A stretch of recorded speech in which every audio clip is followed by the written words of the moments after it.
یہ کہانی زریہ کی ہے، ایسی لڑکی جو محل سے دور اپنے گاؤں میں زندگی گزارنے لگی۔ قدیم کیلابار کی سرزمین، جہاں سمندر کی ہواؤں میں نمک کی خوشبو گھلی ہوتی تھی۔ دریا کے کنارے پر شاہی محل اپنی شان سے جگمگاتا تھا۔ وہاں حکومت کرتا تھا بادشاہ آریبان، دولت مند اور اپنے حسن کے شوق کے لیے مشہور۔ اس کے خزانے میں سونے چاندی کی نہریں بہتی تھیں۔ بادشاہ آریبان کی 250 بیویاں تھیں۔ ان میں نفرت، مقابلہ اور حسد عام تھا، مگر اس کا دل ہمیشہ ایک اور خوبصورت چہرے کی تلاش میں رہتا۔ مگر یک دن ایسا آیا جس نے ان سب کی زندگیاں بدل کر رکھ دیں۔ ایک شام بادشاہ کے خاص مشیر نے جھک کر سرگوشی کی۔ مشرقی جنگل کے کنارے ایک غریب کاریگر رہتا ہے۔ اس کی بیٹی زریہ۔ لوگ کہتے ہیں کہ ایسا حسن خالق نے کم ہی پیدا کیا ہوگا۔ حسن ایسا جو میرے محل میں بھی نہ ہو، اسے فوراً بلاؤ۔ بادشاہ سلامت نے تمہیں محل بلایا ہے اور اپنی بیٹی زریہ کو بھی ساتھ لانا۔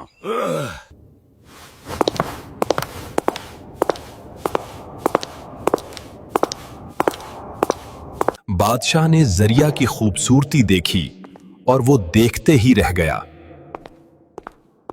غریب کاریگر بیٹی زریہ کو لے کر محل پہنچا۔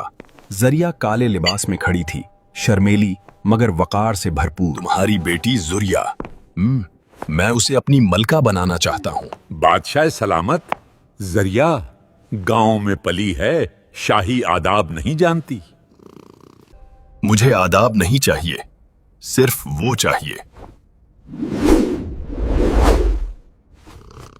ہماری شادی کے انتظامات فوراً کرو۔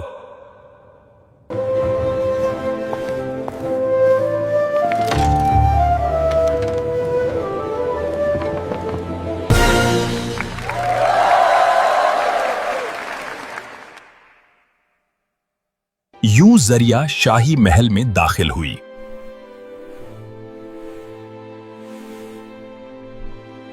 اور بہت جلد بادشاہ آریبان کی سب سے محبوب بیوی بن گئی۔ اس کی سادگی، باتوں کی نرمی اور دل کا سکون بادشاہ کے دل پر چھا گیا، اور یہی چیز محل کی تمام بیویوں کے لیے آگ بن گئی۔ ایک رات زریہ کے خلاف سازش کا آغاز ہوا۔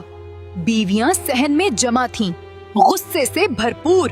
ایک گاؤں کی لڑکی آ کر ہم سب پر حکومت کرے، میں اسے تاج لینے نہیں دوں گی۔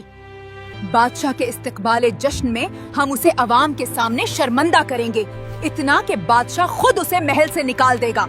جشن کا دن آیا۔ محل کے دروازوں پر ہزاروں لوگ جمع تھے، رنگ اور خوشبو ہر طرف پھیلی تھی۔ بادشاہ اپنے سنہرے تخت پر بیٹھا تھا، زریہ اس کے ساتھ تھی۔ اچانک نوکرانی آگے بڑھتی ہے۔ اس کے ہاتھ میں گھٹیا اناج بھرا تشت تھا، ایسی چیز جسے اشرافیہ نیچ سمجھتے تھے۔ وہ اسے زریہ کے قدموں میں پھینک دیتی ہے۔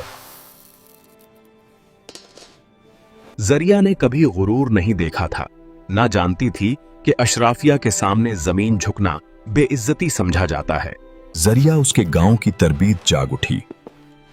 وہ آگے بڑھی اور اناج اٹھانے لگی۔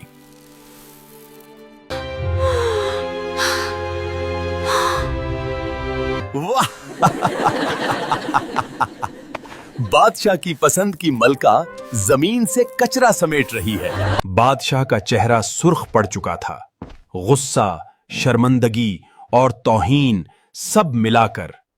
زریہ، تم نے مجھے رسوا کر دیا، فوراً محل چھوڑ دو۔ سلامت، میں نے تو صرف…